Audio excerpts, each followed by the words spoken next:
The Yanomami people are an indigenous group who live in the Amazon rainforest along the borders of Venezuela and Brazil. There are estimated to be only approximately 35,000 indigenous people remaining. They are interfluvial Indians who live in small villages along the Mavaca and Orinoco rivers, with each village consisting of a single shibono, or communal dwelling. Largely uncontacted by the outside world, the Yanomami have been affected by illnesses introduced by gold miners since the 1980s. Anthropological studies have emphasized that the Yanomami are a violent people, and although this can be true, the women of the Yanomami culture generally abstain from violence and warfare. Although males dominate the Yanomami culture, Yanomami women play an important role in sustaining their lifestyle. Domestic life. Yanomami women are responsible for domestic duties and chores, excluding hunting and killing large game. Although the women do not hunt, they do work in gardens and gather fruits, vegetables, medicinal plants, fish, small animals, honey and insects for food. The garden plots are sectioned off by family. Bananas, sugarcane, mangoes, sweet potatoes, papaya, manioc, and other crops are grown. About 60 different crops are grown in these gardens, which account for about 80% of their food. The women also collect nuts, shellfish and insect larvae. Wild honey is highly prized and the Yanomami harvest 15 different kinds. The Yanomami women cultivate these gardens until they are no longer fertile, and then move their plots. As Amazonian soil is not very fertile, a new garden is cleared every 2 or 3 years. Women are expected to carry 70 to 80-pound loads of crops on their backs during harvest season, using bark straps and woven baskets. Plantains and grubs are common sources of food, and are staples in the Yanomami diet. While the men hunt, the women and young children go off in search of termite nests and other grubs, which will later be roasted around family hearths. Each family has its own hearth where food is prepared and cooked during the day. At night, hammocks are slung near the fire, which is stoked all night to keep people warm.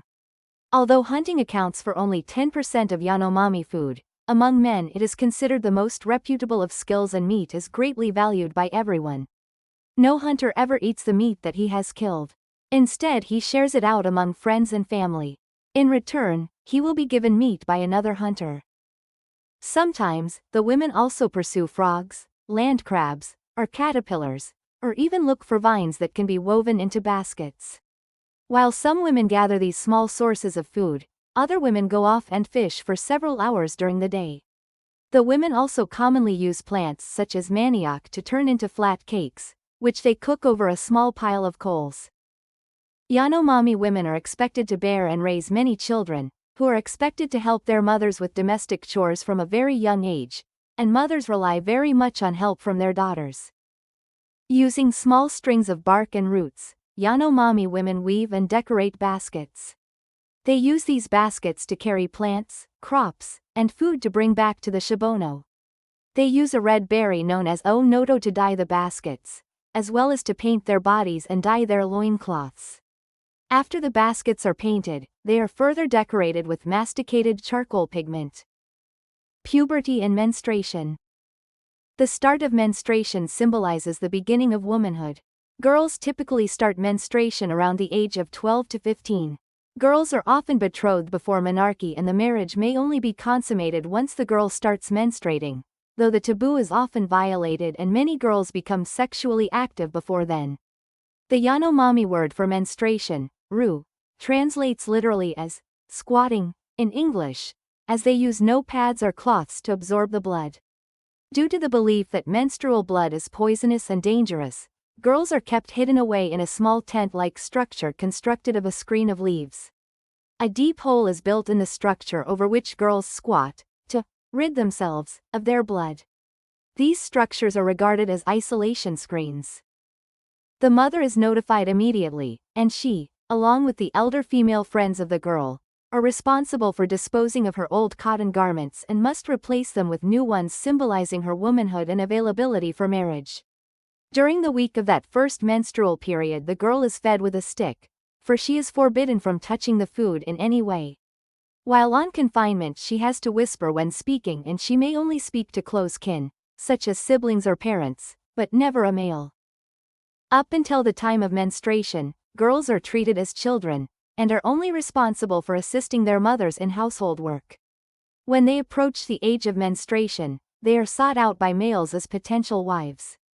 Puberty is not seen as a significant time period with male Yanomami children, but it is considered very important for females. After menstruating for the first time, the girls are expected to leave childhood and enter adulthood, and take on the responsibilities of a grown Yanomami woman. After a young girl gets her period, she is forbidden from showing her genitalia and must keep herself covered with a loincloth. The menstrual cycle of Yanomami women does not occur frequently due to constant nursing or childbirthing, and is treated as a very significant occurrence only at this time. Wedding and marriage traditions.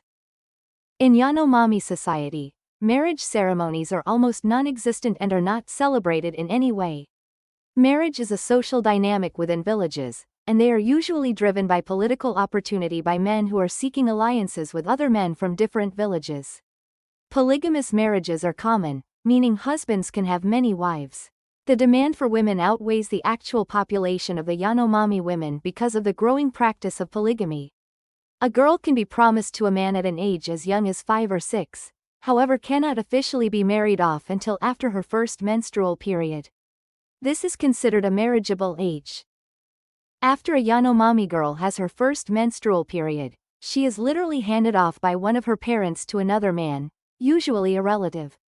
Cross-cousin marriages, which are marriages between the girl and the son of a maternal uncle or paternal aunt, are the most common form of marriage. Most prefer to marry within the same community, for fear of violent breakouts between different communities. The girl goes to live with her spouse, and must perform the chores and duties she previously did for her mother. Violence and abuse between couples in Yanomami culture is very common, and if a woman feels she can no longer bear to live with her husband, she may flee to live with her brothers. Polygamy is commonly practiced in Yanomami culture. The elder wife in a marriage usually has precedence over the others, and can act as a boss or a superior over the other wives. She usually no longer has sexual relations with her husband, however she can give the most unpleasant chores to the wife she chooses. The husband is not supposed to show favorites, due to jealousy between the wives. Violence. The Yanomami people have a history of acting extremely violently not only towards other ethnic groups, but towards one another. Men generally initiate this violence, and women are often victims of physical abuse and anger. When Yanomami warriors fight and raid nearby communities, women are often raped, beaten, and brought back to their captors Shibono to be kept as prisoners. Although capturing women is not the focus for these raids, it is seen as a secondary benefit. Wives are beaten on a regular basis, so as to keep them docile and faithful to their husbands. Sexual jealousy causes a majority of the violence.